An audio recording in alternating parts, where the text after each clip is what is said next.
కొన్ని రోజులుగా ఆటో కార్మికులకు మహాలక్ష్మి పథకం వల్ల అన్యాయం జరుగుతుందని ఆటో కార్మికులందరూ కూడా సమ్మె చేయడం జరుగుతుంది. ప్రస్తుతం వారిని ప్రభుత్వం చర్చలకు పిలిచింది. చర్చలు సఫలమా విఫలం అనేది మనతో పాటు ఆటో కార్మిక జేఏసీ నేత వెంకటేష్ గారు ఉన్నారు. వారి మాటలను తెలుసుకున్నాను. చెప్పండి, ప్రభుత్వానికి ఎటువంటి డిమాండ్లు మీరు వినిపించారు? ప్రభుత్వం ఏ విధంగా స్పందించింది? అంటే గత నెల 9వ తారీఖు నుంచి మహాలక్ష్మి పథకం అనేది మహిళలకు ఉచిత ప్రయాణం అనేది పెట్టడం జరిగింది. దానిలో రాష్ట్ర వ్యాప్తంగా దాదాపు 7.5 లక్షల మంది ఆటో డ్రైవర్లకు ఇబ్బంది జరిగిన మాట వాస్తవమే. ఆ ఇబ్బందిని ఎట్లా పూడ్చాలనేది మేము గత నెల రోజులే అయింది కాబట్టి ప్రభుత్వం మీద ఆందోళన చేయలేదు. మేము ప్రభుత్వానికి పలు దఫాలుగా రిప్రజెంటేషన్లు ఇవ్వడం జరిగింది.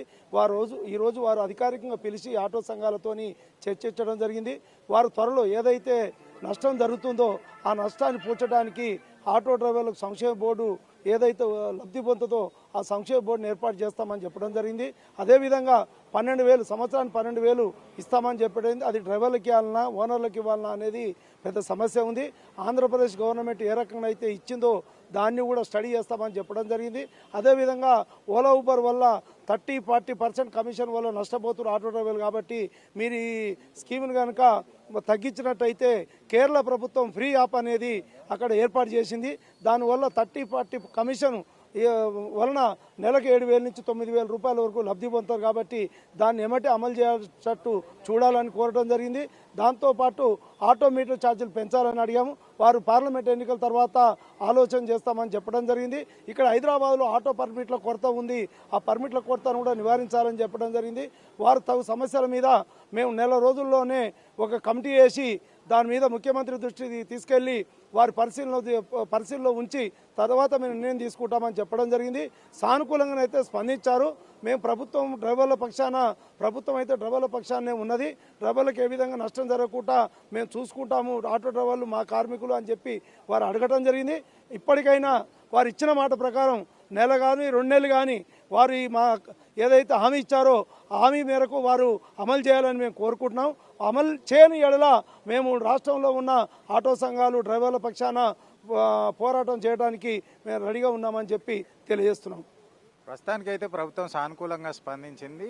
పార్లమెంట్ ఎలక్షన్స్ తర్వాత మిగతా మరోసారి సమావేశాన్ని నిర్వహించి ఈ సమస్యలను సీఎం దృష్టికి, అదేవిధంగా సమస్యకు పరిష్కారం చూపే విధంగా ఉన్నారు. మనతో పాటు ఐఎన్టీసీ నాయకులు కూడా ఉన్నారు. చెప్పండి, ప్రభుత్వం ఈరోజు అన్ని ఆటో సంఘాలు ట్రేడ్ యూనియన్ అందరూ పిలిచేసి మాట్లాడడం జరిగినది. అందరూ ట్రేడ్ యూనియన్ నుంచి వెళ్ళి ప్రతి ఒక్క యూనియన్ని వాళ్ళ సమస్యలని క్లుప్తంగా మంత్రి గారు విన్నారు. తొందరలోనే 26 జనవరి తర్వాత మరొక దఫా అధికారులతోటి ఆటో యూనియన్ నాయకులతోటి అసోసియేషన్తో అందరూ పిలిచేసి ఫైనల్గా ఒక రిపోర్ట్ తయారు చేసి అందరికీ న్యాయం జరుగుతట్టు ప్లాన్ చేస్తామని చెప్పేసి మంత్రి గారు హామీ ఇచ్చినారు. అదేవిధంగా బస్ ఛార్జీ అని కానీ ఆటో ఛార్జీ కానీ అన్నీ మీకు సమస్యలు ఉన్నాయో ప్రతి ఒక్క కుటుంబానికి తెలంగాణ ఉన్న ఆటో డ్రైవర్ ప్రతి ఒక్క కుటుంబానికి లబ్ధి పొందే విధంగా పనిచేస్తామని మంత్రి గారు అదే గంటా పథకం చెప్పినారు. మంత్రి గారు చెప్పిన దానికి మేము అన్ని యూనియన్ల గిట్ట సంతోషంగా వ్యక్తం చేసినాము. మంత్రి గారి హామీ గిట్ట మేము స్వాగతించినాము. మీరు చెప్పండి, మహాలక్ష్మి పథకము అంటే లబ్ధి చేకూరుతుంది, మహిళలు లబ్ధి చేకూరుతుంది కదా, దానివల్ల కొంతమంది ఆటో డ్రైవర్లు నష్టపోతున్నారు కదా. మహాలక్ష్మి పథకం ఉంచాలా వద్దా అనేది మీ అభిప్రాయం ఏంటి?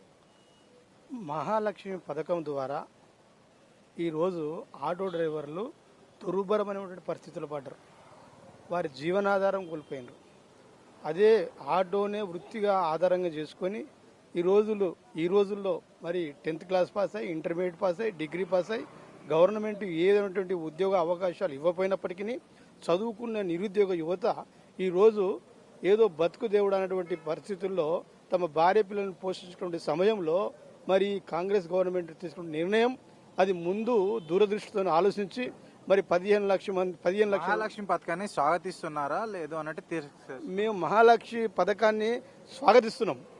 కానీ స్వాగతిస్తున్నామంటే ముందు మీరు దూరదృష్టితో మమ్మల్ని కూడా దృష్టిలో పెట్టుకొని రేపు జరగబోయేటువంటి కార్యక్రమాల్లో కానీ మరి ఆటో డ్రైవర్లు బల్బర్ మరణాలు పొందేటువంటి పరిస్థితిలో ఉన్నారు.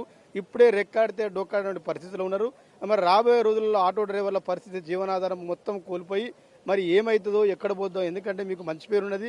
మరి మంచి పేరుతో మీరు గవర్నమెంట్ వచ్చింది కాబట్టి మీరు తక్షణమే ముందు ఆటో డ్రైవర్లను పరిష్కారం ఇస్తేనే మీకు రేపు రాబోయే రోజుల్లో మీ ప్రభుత్వానికి డోకా ఉండదు.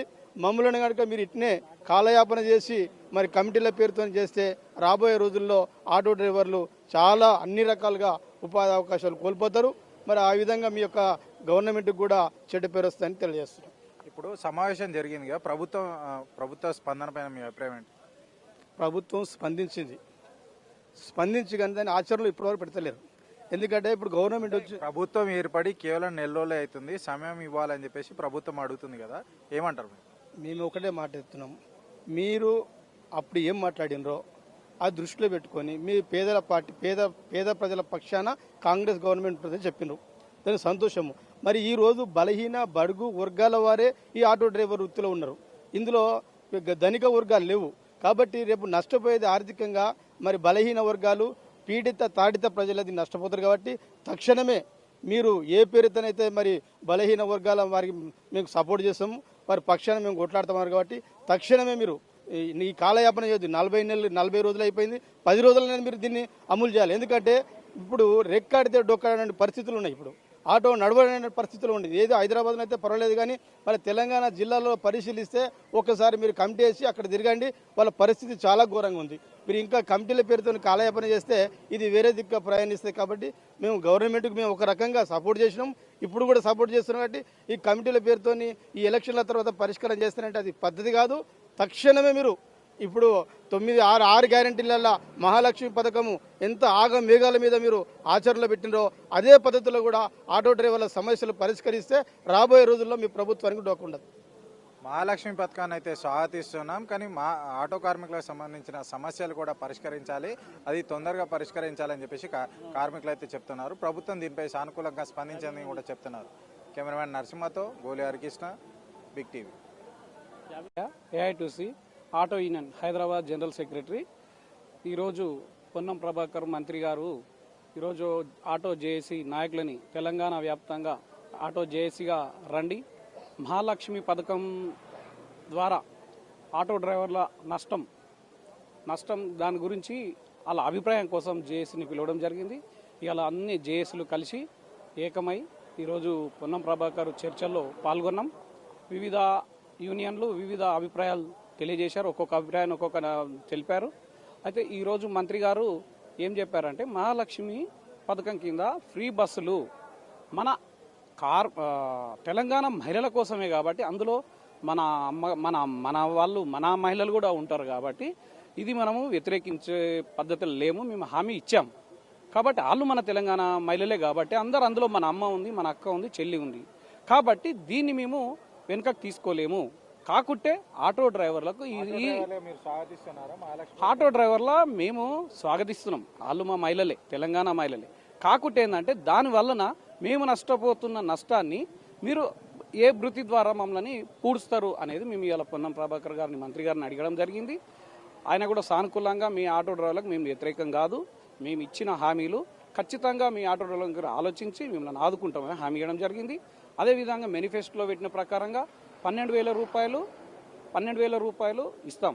అది ఏ విధంగా ఇవ్వాలి, ఆటో డ్రైవర్లు లైవ్లో ఉన్న మంచి కరెక్ట్ ఉండి దాన్ని మేనిఫెస్టోగా తయారు చేసి మీ మేనిఫెస్టోలో ఇచ్చిన ప్రకారం అది ఇస్తామన్నాడు. ముఖ్యంగా వెల్ఫేర్ అసోసియేషన్ వెల్ఫేర్ బోర్డు ఇస్తామని చెప్పారు. వెల్ఫేర్ బోర్డు ఇస్తే ఏంటంటే సర్వరోగ నివారణి, ఆ వెల్ఫేర్ బోర్డు ద్వారా ప్రతి ఒక్కటి బయోడేటా వస్తుంది అని మంత్రి గారు దాన్ని కూడా వెల్ఫేర్ బోర్డు ఏర్పాటు చేస్తామని చెప్పడం జరిగింది.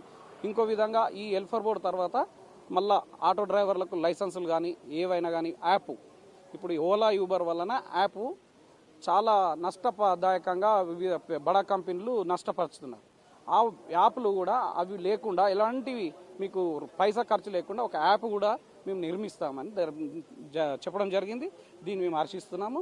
ఈ సమస్యల్ని తొందరలోనే మా ఆటో డ్రైవర్లకు పరిష్కరించినట్లయితే మేము స్వాగతిస్తున్నాం. అదేవిధంగా 10 సంవత్సరాల నుంచి టీఆర్ఎస్ ప్రభుత్వం పైసా పనిచేయలేదు ఆటో యూనియన్కు.